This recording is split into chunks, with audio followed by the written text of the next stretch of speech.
खुश आमदीद। आगाज में सबसे पहले खबर शामिल करते हुए बताएंगे कि मुल्क भर में आज 79वां यौम जश्न आज़ादी मिली जोश जज्बे के साथ मनाया जा रहा है।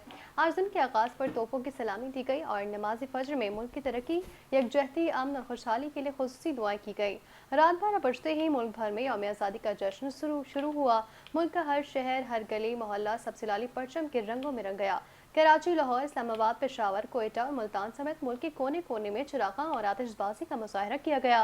यौम आज़ादी मनाने शहरी सड़कों पर निकल आए, जगह जगह जश्न आज़ादी पर रैलियां निकाली गईं। यौम आज़ादी पर लाहौर में ग्रेटर इकबाल पार्क और लिबर्टी चौक में आतिशबाजी का शानदार मुजाहरा किया गया। शहरियों की बड़ी तादाद आज़ादी जश्न मनाने और आतिशबाजी का मुजाहरा करने के लिए मौजूद थी। हैदराबाद की बात करें तो हैदराबाद में भी 12 बजते ही आज़ादी का जश्न मनाने के लिए जगह जगह आतिशबाजी का मुजाहरा किया गया। मुल्तान में भी ज़िला इंतज़ामिया की जानिब से घंटागढ़ चौक पर आतिशबाजी का मुजाहरा किया गया।